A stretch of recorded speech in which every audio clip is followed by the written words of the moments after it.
there everybody, I'm Terri P. I'm a permanent makeup artist, and this is about part 3 of a lecture talk discussion that I would like to present on permanent makeup. It's also known as micropigmentation. It's also known as cosmetic tattooing. So the subject that I want to carry over today from our last discussion, which was part 1 and part 2 of permanent makeup, is the lip procedure. Lip liner. We do a shaded lip liner, and we do full lip pigmentation. Now, that being said, it is not that easy of a job to really get that pigment in the lips, and the reason being is that the lip tissue is very, very different than your facial tissue, and especially the tissue on the eyebrow and the eyeliner.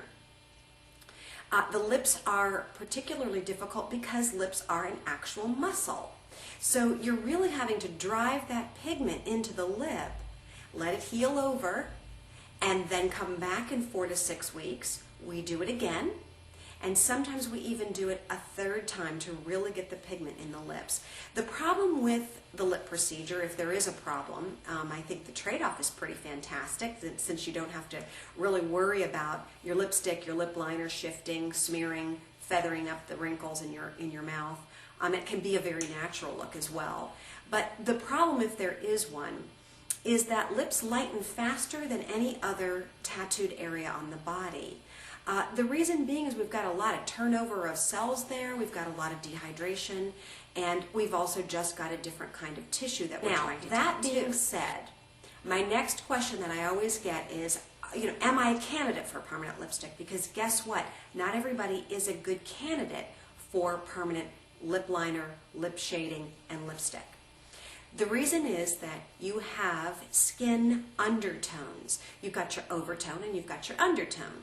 Your overtone would be how tan are you?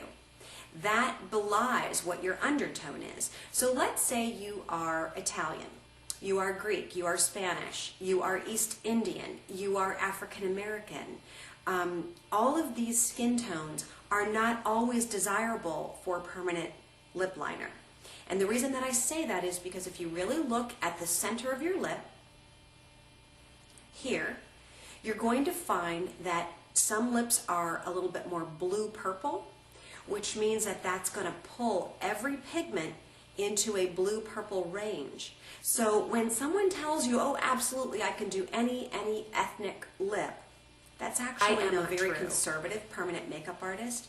I would never do anything to endanger someone, so oftentimes I will do a consultation and steer my clients away from the lip procedure, knowing that if I do implant a certain color, it could turn blue, it could turn black, it could turn a mauvey gray down the road, which are none of those are desirable. There is a test, a litmus test, if you will, of Fitzpatrick skin tones. So there's a Fitzpatrick 1, 2, 3, 4, and 5.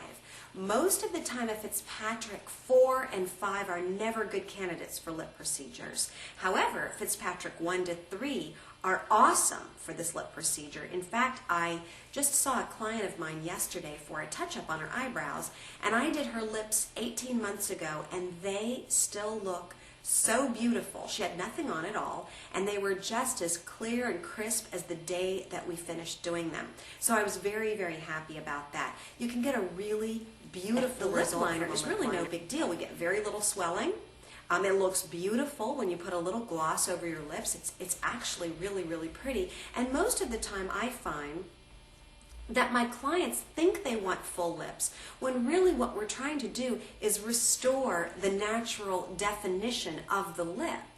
So that really is the prettiest procedure, is the shaded lip liner, because what happens to what we call the vermilion border, which is that ridge right before it turns into facial tissue, we're trying to define that border because oftentimes with age we get a loss of pigment through that border.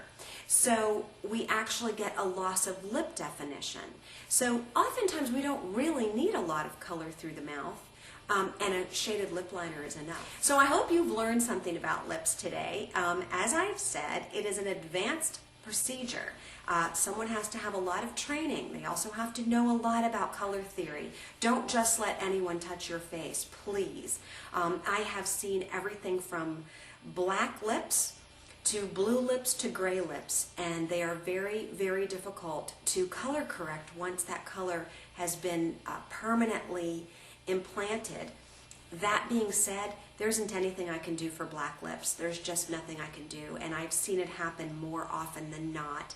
Also, when someone tattoos out of the vermilion border onto the facial tissue, what's going to happen is that pigment is going to pull darker on your facial tissue and lighten on your lips. So sometimes women look like they have a halo around their lip of color. That is something that is not done in permanent makeup. We cannot take permanent makeup and augment your lips larger than your actual vermilion border. So anyone who says they can go outside of the vermilion border, I would steer clear from them.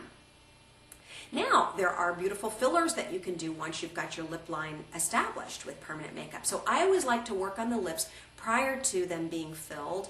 It doesn't mean I can't work on them after they've been filled. I just really like to get to them when you've got your virgin natural lip line, so I really know how to correct it, and then whoever's doing the fillers would then follow my lead. As I said, not saying that I can't do it after you've had fillers. I can, but it's just a little trickier. So I hope you've learned something about lip liner, shaded lip liner, and the full lip procedure. And if you have any questions, please comment below. I hope you subscribe to my channel. And if you have any questions about permanent makeup and you're in the Tampa Bay area, please give me a call. My website is on my channel page. Take care, you guys. See you soon. Bye-bye.